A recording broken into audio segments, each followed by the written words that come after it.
What's up, everybody? I'm your host, Joseph, and welcome to Fiction Ink Flow. Today, I got a special treat for you. I am reviewing the top 6 graphic novels, but I'm not doing this alone.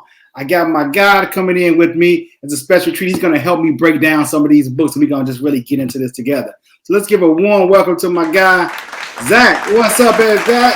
What's up, man? What's up, man? What's going on, Fiction Ink Flow? What's up? All right, welcome back to the channel. The dynamic duo are back again. Oh, dang. You're too kind. You're too kind. Yeah.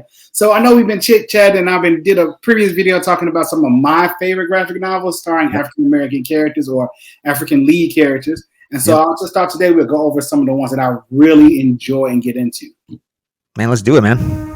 All right. So don't forget to smash that like button and also subscribe and hit that notification bell. Let's do it. All right. So, starting once again with our top 6 graphic novels, we're just going to hit you right away with number 1. So, this personal one is called The Freeze. So, I found out about this book a little while ago, and it just really struck me as something interesting. So, it's about this character named Ray Adams, and he's just a regular guy working a regular job, and something really interesting happens. So, one day he wakes up, goes to work, does this regular 9 to 5s in an office building.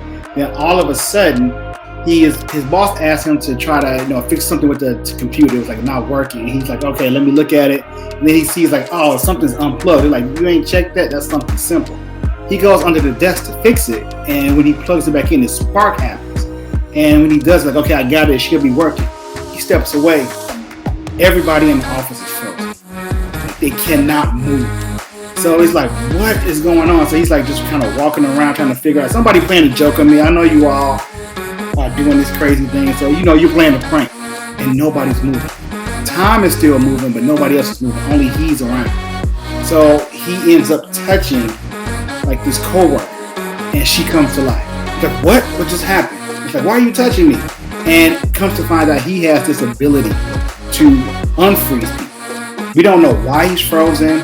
We don't know the cause of it. We don't know why he's the only person in the world that's able to do this, but it just really becomes him kind of recreating society. First, he's just waking up people that he knows, but then it's like once enough people are awoken, he's like, okay, they start talking like, we need to wake up people that can help us move forward, like doctors, nurses, people that can help on technology and water. So it becomes this interesting fact about like, who do you wake up and who do you not wake up, Going deeper into the book, though, it really starts to get eerie where they start waking up more people. And they have like this society now. It's about 175 people that are around. And they're kind of making group decisions about who to help or who not to help. And while they're like looking for supplies, checking out everything, they find that there's a body on the ground that has not been unfrozen, but has been mutilated. So like their rib cages and their chest has been opened up and their heart has been. And it's like, wait a minute, who's doing this? It obviously can only be somebody who has been unfrozen. So it's like, wait a minute, starting this new society, did we unfreeze a serial killer? And like now they kind of go through this whole investigation of what's going on, why did we do this, who's doing this, and for what purpose. But once again, I would recommend this book as a really independent, good novel called The Freeze. I agree, man. When you first told me about this, I was getting like Stephen King vibes, the Langoliers. I love how I'm also getting the Walking Dead vibes. Like it's not about the freeze, not about the zombies. It's about like the people. They don't know if they unearthed like a psychopath. It's really about like the human drama. I really thought this was dope, man. This concept. Appreciate it. Yeah, it's definitely like the Walking Dead. All that. It's just really, and it's good. It's 4 issues. They do solve it, but here's the thing, like it kind of ends on a cliffhanger. And I'm like, when are they going to make this next chapter? But it's so good. It's a must-have in any collection. Yeah. Take it away, Zach. What is one of your top? One of my top ones, man, with the black lead is The Ocean with your boy Warren Ellis. This is one of my favorite Warren Ellis's book. And that's not saying much because there's tons of them that are great. One of the main lead, I think his name is Nathan. Nathan Kane is the main lead, and you're getting movie-esque vibes for this one. It's sci-fi. They're in space, way in the future for humanity, and the lead kind of looks like Samuel L. Like again with Warren Ellis, he makes these books that are meant to be movies, and I feel like this right here, I would watch this. I would watch this movie. Don't want to give too much away, but he's kind of like I want to say an interrogator. He's going to like research this like big government contract medical facility in a different planet, still in our solar system.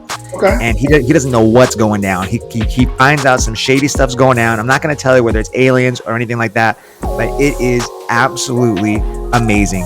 And the twist is this is something that could actually happen. I won't give too much away. They bring in Mars. They bring in how Earth might have looked differently in the past. And again, Warren Ellis just brings, and there's some other people too. I think there's Chris Sprouse, all those other people. But the main thing is the story is big, it's bold, and it feels like a movie. There's a good twist at the end, and you get a lot of vibes. You get a lot of the Star Trek vibes. This is a great book if you want to pick up something that feels big, movie-esque, lots of violence, a lot of action, a lot of build up. Not for kids. Oh yeah, no, definitely not. No, definitely not for kids. But also, what you kind of brought up before in Freeze, a lot of moral conundrums. What humanity has to do to survive. Where do we come from? Again, Warren Ellis brings in a lot of those, moral themes and different types of ways that how a view on humanity's take. So if you want that, definitely pick up the Ocean, man. It's a really it's a good one. Okay, yeah, I like those books too that kind of go deeper beyond just like the superhero genre. They kind of like go into, like you say, humanity's conundrums and moral choices and how society functions as a whole. Like, the most of the most interesting stories or video games I've played where it's not some big alien or monster who's the enemy, it's the people themselves. And that becomes deep. It's like how quick we can turn when we go into survival mode. Dude, this one's about survival mode. It turns real quick. This is a great one. Okay. Gotta pick it up. For sure. My next book, this is number 3 on the list, is a book called Farmhand. Farmhand is really crazy. So it's about a African-American lead character named Jedediah. So Jedediah is a regular farmer, and he starts to like experiment and work to try to farm different things. Like he's farming regular like vegetables, fruit, like any other farmer does, but he wants to help society. So he's studying with this doctor, and she's been working with him, helping him.